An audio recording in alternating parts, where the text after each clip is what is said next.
You know, we shot for 50 days, and that's a long shooting schedule, right? And, you know, a lot of, you know, I can't tell you these great dramatic stories, but I had never ridden a motorcycle.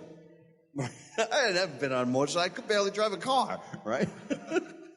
So the night before, I have that scene where I come riding down the hill, and I turn around and I said, all right, I'm going to run these guys for a while.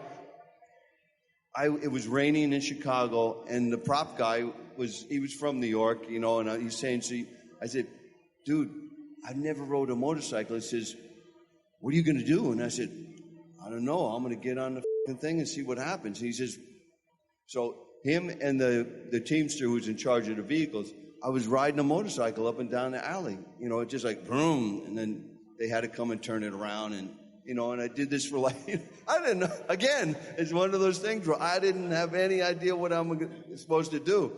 And I said, is there any tricks? He said, don't shift gears. Just put it in the second and come down, clutch, and jam on the brake. And I just got lucky, and I came down and jammed on the brake, and it turned at just the right moment. I did my line, and they said cut, and it was like, man, because I had to ride the motorcycle right up, you know, like the camera, say you're the camera and the whole crew. You imagine the big crew. It's 15 people around. $25 million movie. And I come up with a motorcycle and I go, vroom.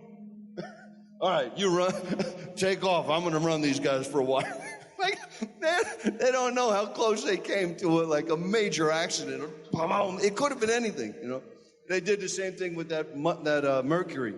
I didn't know how to drive a stick. And the same prop guy, he says, it's real easy. You push, you pull. Then there's a scene. We're on a Universal backlot, so it wasn't that dangerous. But when the school bus comes driving up, Walter says, all right, you step out there and put your hand up. And I said, well, it's an actor driving. He says, Tom Cody's not afraid, right? And I walk out there. Stoney Jackson is driving. This is wild young actor, and he's come buzzing up in the school bus. And I hit my mark, and I put my hand up, and I touched the bus, and he jammed on the brake, and it went like this, boom, and it looked like I stopped the car with my hand. It was just hitting that mark, and boom, boom, because you know that happens when you brake in a car.